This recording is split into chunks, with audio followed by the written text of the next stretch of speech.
தமிழகம் எங்கும் Max Gold cash for your gold. Max Gold நீங்க தங்க மட்டும் இல்லைங்க, பிளாட்டினம், டைமண்ட், சில்வர், ரூபினி எதை வேணாலும் விற்கலாம். உங்களுக்கான பணம் ரொக்கமா கையிலயோ இல்லைன்னா பேங்க் அக்கௌண்ட்லயோ உடனடியாக செலுத்திடுவாங்க. மார்க்கெட் மதிப்பை விட 100 ரூபாய் ஒரு கிராமுக்கு உங்களுக்கு கூடுதலா கிடைக்கும். தமிழ்நாடு முழுக்க டோர் ஸ்டெப் சர்வீஸை இவங்க ப்ரொவைட் பண்றாங்க. உங்களுக்கு கோல்ட விற்கணும்னு அதுக்கு ஒரே ஒரு பெஸ்ட் பிளேஸ் மேக்ஸ் கோல்டு தான். கால் 04445454545. வணக்கம்.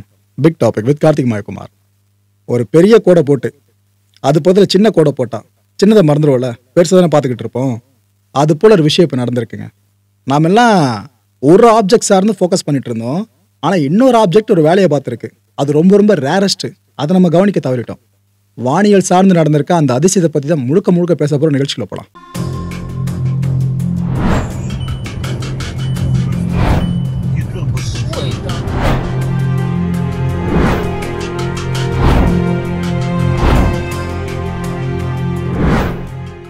Three I atlas. இது உலக புகழ் பெற்றது.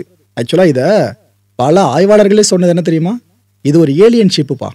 பல வருஷங்களா அப்படியே பயணிச்சு இப்ப பூமிக்கு அருகில வர மாதிரி வந்திருக்கு. சூரியனுக்கு ரொம்ப பக்கத்துல வேற போகுது.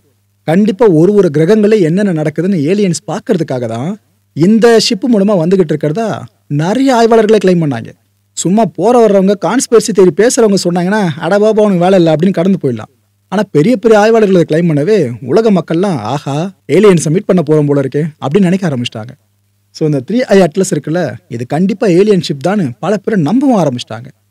இந்த மித்தை உடைக்கிறது எவ்வளோ நாளாச்சு தெரியுமா? ஏன்னா நாசா வேற நடுவில் சைலண்ட் ஆயிட்டாங்க, இதை பற்றி பெருசாக அப்டேட் கொடுக்காம. அதுக்கப்புறம் சில மாதங்கள் கடந்த பிற்பாடு தான் ஏன்ப்பா அந்த 3i அட்லஸ்ன்றது ஏலியன் ஷிப் மாதிரிலாம் தெரில, அது ஒரு காமெட்பா, ஒரு வால் நட்சத்திரம் அப்படின்ற முடிவுக்கு ஆய்வாளர்கள் வந்தாங்க. எல்லா ஆய்வாளர்களும் வந்தாங்களா? பெரும்பாலான ஆய்வாளர்கள் வந்தாங்க. இன்னும் சில ஆய்வாளர்கள் நம்பிட்டு இருக்கிறது இது கண்டிப்பா ஏலியன் ஷிப் தான் அடிச்சு சொல்லிக்கிட்டு இருக்காங்க. இந்த விஷயம் இப்படி வெளியே பரபரப்பா பேசப்படவே உலக மக்களோட கவனம் இது மேல மட்டும்தான் இருந்துச்சு. ஆனா நாம இதே நேரம் இன்னொரு ஆப்ஜெக்ட் சார்ந்து பெருசா கவனிக்க தவறிட்டோம். ஆக்சுவலா அது ரொம்ப பெரிய அரிதான வானியல் நிகழ்வுன்னு சொல்லலாங்க. அப்பேற்பட்ட விஷயம் இப்ப நடந்திருக்கு. சேம் வால் நட்சத்திரம் இருக்குல்ல, அதான் அட்லஸ் எப்படி வால் நட்சத்திரம் சமீபத்தில் சொன்னாங்க, அதே போலதான் ஒரு வால் நட்சத்திர நிகழ்வு கரெக்டா அதே டென்யூர்ல நடந்திருக்குங்க. ஆக்சுவலா இந்த காமெட் இருக்குல்ல, இந்த வால் நட்சத்திரம் சொன்ன பாருங்க இப்போ ஒன்று, அது பேரு C2025K1 அட்லஸ். இதுக்கு பேரும் பின்னாடி புனை பேரா வர்றது அட்லஸ் தான். அது என்ன காரணம் நான் போக சொல்றேன். ஸோ அந்த அட்லஸை பார்த்த நாம இந்த அட்லஸை மிஸ் பண்ணிட்டோம். மோஸ்ட் ஆஃப் த காமெட்ஸ் இருக்குல்ல, அதெல்லாம் ஒரு மாதிரி கிரீனிஷா மிளிரும், பார்த்துருக்கீங்களா? அப்படி இல்லைன்னா ப்ளூ கலர்ல மிளிரும். இந்த சன்லைட் சார்ந்து அதுக்கு கீழே பயணப்படும் போது அந்த மாதிரி கலரை நம்மளால பார்க்க முடியும். இது எதுக்காக நடக்குது? அந்த வால் நட்சத்திரங்களோட கெமிக்கல் கம்போசிஷன்ஸ் இருக்குல்ல, இது வேரி ஆகும் போது இது போல கிரீனிஷாவும் ப்ளூயிஷாவும் கலர்ஸை நம்ம பார்க்க முடியும். இதுக்கு நீங்க சான்றுன்னு எடுத்துக்கிட்டீங்கன்னா இதுக்கு முன்னாடி நிறைய நிகழ்வுகள் நடந்திருக்கு. பூமியிலிருந்து பதிவு பண்ணப்பட்ட அந்த காட்சிகள் இருக்குல்ல, அதை பார்த்தா உங்களுக்கே தெரிஞ்சிடும். இப்ப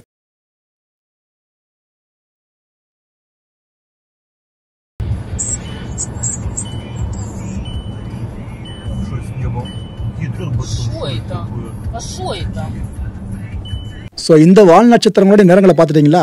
ஓகே, இப்போ நீங்க பார்க்க போறது ரொம்ப யூனிக்கானதுங்க.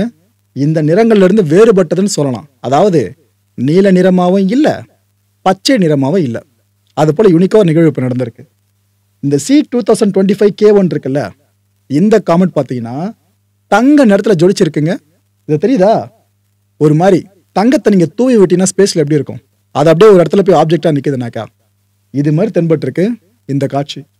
இந்த ஆஸ்ட்ரோனமர்ஸ் இருக்காங்கல்ல, அவங்கெல்லாம் சம வியப்புக்கு போயிட்டாங்க.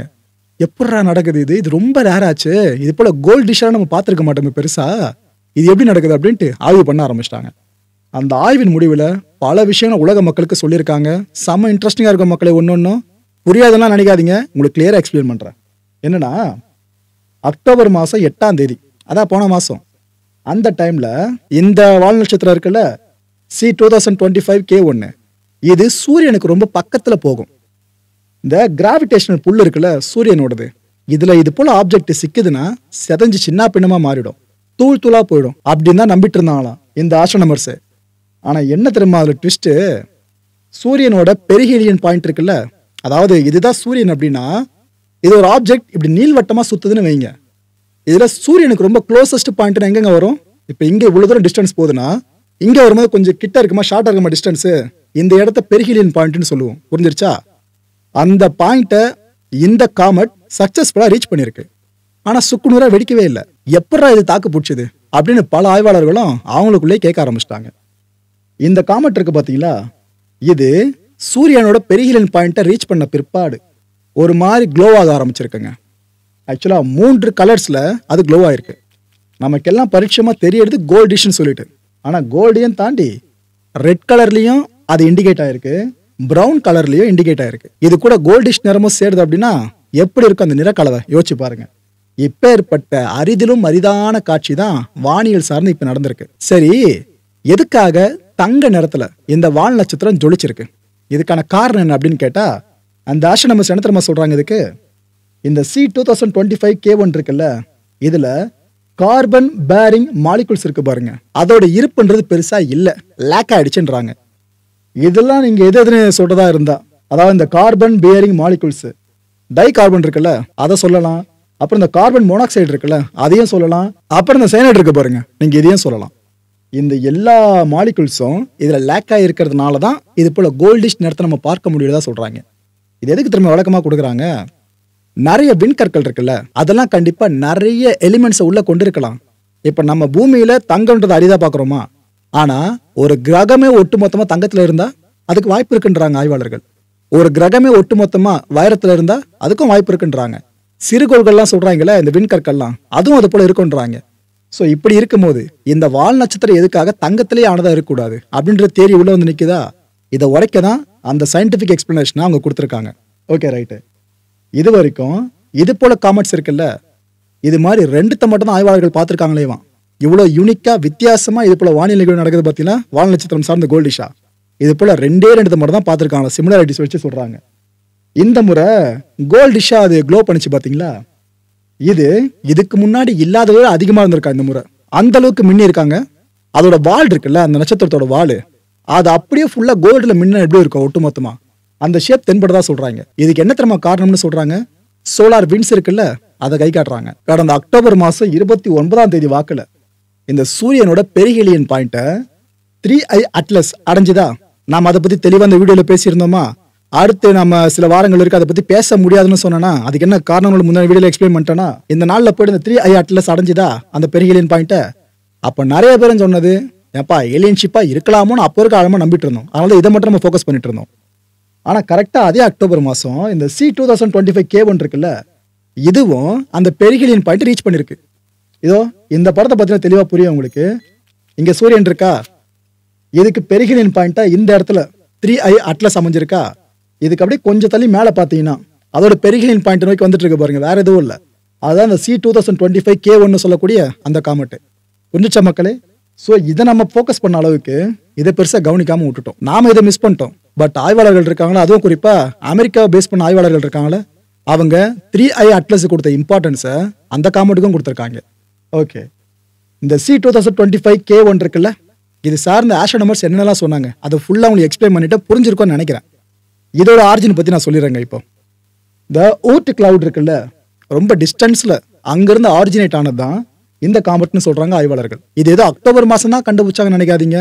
கடந்த மே மாசம் இருக்குல்ல, அந்த மே மாசமே முறையா இதை கண்டுபிடிச்சிட்டாங்க. எதை வச்சு? அட்லஸை வச்சு.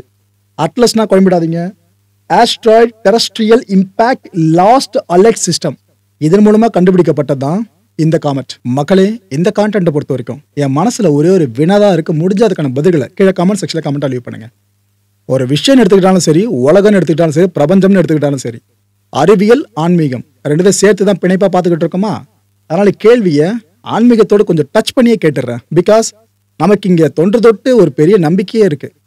வால் நட்சத்திரம் முன்னத்தை மக்கள் இங்க இருந்து விட்னஸ் பண்றாங்க அப்படின்னா, பூமியில இருந்து விட்னஸ் பண்றாங்க அப்படின்னா, அந்த மக்களை ஆண்டுகிட்டு இருக்க அரசர் இருக்கார்ல, அவர் சார்ந்து எதனா பிரச்சனை ஏற்படலாம், அரச குடும்பத்துக்குள்ள உயிரிழப்பு ஏற்படலாம், நாட்டுல பெரிய பஞ்சம் வரலாம், பட்டினி வரலாம், பெரிய பெரிய சாவுகள் விழலாம். இப்படிலாம் ஒரு பெரிய நம்பிக்கை இருந்துச்சுங்க. திரைப்படங்கள் ஏன் பொன்னியின் செல்வன் படத்துல பார்த்துருப்பீங்களே, இன்டர்வியூ கிட்ட வால் நட்சத்திரம் பேஸ் பண்ணி அவங்க ஆரம்பிச்சிருப்பாங்க. ஆக்சுவலா அப்பத்திலிருந்து இருக்க நம்பிக்கை இருக்குல்ல, அதை வச்சு அந்த சீக்வன்ஸை உள்ள செட் பண்ணிருப்பாங்க. இங்க இருக்க பல ஆய்வாளர்களும் ஆன்மீகம் சார்ந்த ஆய்வாளர்களும் அதை ஆழமா நம்புறாங்க. வால் நட்சத்திரம் சார்ந்து ஏதாவது விட்னஸ் பண்றோம்னாக்கா ஒரு விஷயம் நெகட்டிவா நடக்கலாம்பா அப்படின்ட்டு. இதுல யார் நம்பிக்கை இருக்கோ இல்லையோ தெரியல மக்களே. பட் இதை மைண்ட்ல வச்சு இந்த கேள்விக்கான பதிலுக்கு ஆன்சர் பண்ண ட்ரை பண்ணுங்க. இது ஒரு பேரழிவுக்கான அறிகுறி அப்படின்ட்டு இந்த கோல்டிஷான காமெட் இருக்குல்ல, இதோட ஈவெண்ட்டை பேஸ் பண்ணி சில பேர் சொல்றாங்க. நீங்க இது சரியா இருக்கும்னு நினைக்கிறீங்களா? அப்படி இல்லைனா அது என்ன, எது நடந்தாலும் நெகட்டிவா சொல்றது? இது ஒரு நல்ல ஆரம்பத்துக்கான தொடக்கமா இருக்கலாமே. ஒரு நல்ல நல்ல விஷயங்கள் பூமியில நடக்க போது அதுக்கான தொடக்கமா இருக்கலாமே. அதனாலே இந்த அளவுக்கு கோல்டிஷா மின்னி இருக்கலாமே அப்படின்னு சில பேர் கிளைம் பண்றாங்க. நீங்க எந்த பக்கம் நிக்கிறீங்க? அடுத்த நிகழ்ச்சி சந்திக்கலாம். நன்றி, வணக்கம். தமிழகம் எங்கும் Max Gold, cash for your gold. Max Gold நீங்க தங்க மட்டும் இல்லைங்க, பிளாட்டினம், டைமண்ட், சில்வர், ரூபினி எதை வேணாலும் விற்கலாம். உங்களுக்கான பணம் ரொக்கமா கையிலயோ இல்லைன்னா பேங்க் அக்கௌண்ட்லயோ உடனடியாக செலுத்திடுவாங்க. மார்க்கெட் மதிப்பை விட 100 ரூபாய் ஒரு கிராமுக்கு உங்களுக்கு கூடுதலா கிடைக்கும். தமிழ்நாடு முழுக்க டோர் ஸ்டெப் சர்வீஸும் இவங்க ப்ரொவைட் பண்றாங்க. உங்களுக்கு கோல்ட விற்கணும்னு அதுக்கு ஒரே ஒரு பெஸ்ட் பிளேஸ் மேக்ஸ் கோல்டு தான். கால் 04445454545. என் அன்பார்ந்த மாயம் ஸ்டுடியோஸ் நேயர்களே, மாயம் பக்தின்னு ஆன்மீகத்துக்காக பிரத்யேகமா ஒரு சேனலை கொண்டு வந்திருக்கோம். மறக்காம சப்ஸ்கிரைப் பண்ணி அந்த சேனலுக்கு உங்களோட ஆதரவை மனப்பூர்வமா தெரிவிங்க. வணக்கம் மாயம் ஸ்டுடியோஸ் நண்பர்களே. மாயம் ட்ரெண்ட்ஸ் அப்படின்ற ஒரு புதிய ஃபேஸ்புக் பேஜை ஓப்பன் பண்ணியிருக்கோம். நீங்கள் யூடியூப்ல பார்த்துட்டு இருக்கீங்களா நம்மளோட கான்டென்ட்ஸ்லாம். இதெல்லாம் விட ஒரு படி மேலே ரொம்ப கிறிஸ்பாகவும் ரொம்ப சூப்பராகவும் நிறைய கான்டென்ட்ஸ் உங்களுக்கு இந்த பேஜில் காத்துட்டு இருக்குங்க. ஸோ உடனடியாக ஃபேஸ்புக் பிளாட்ஃபார்ம் போங்க, மாயம் ட்ரெண்ட்ஸ்னு டைப் பண்ணி சர்ச் பண்ணி நம்ம பேஜை ஃபாலோ பண்ணுங்க. அப்படியே நம்ம சேனலையும் நீங்கள் சப்ஸ்கிரைப் பண்ணிட்டீங்க அப்படின்னா இன்னும் நிறைய புது புது கான்டென்ட்ஸை உங்களுக்காக ப்ரொடியூஸ் பண்ணி கொடுத்துக்கிட்டே இருப்பாங்க. நீங்கள் பண்ணுற ஒவ்வொரு சப்ஸ்கிரிப்ஷனும் எங்களுக்கு பெரிய மோட்டிவேஷனாக அமையும்.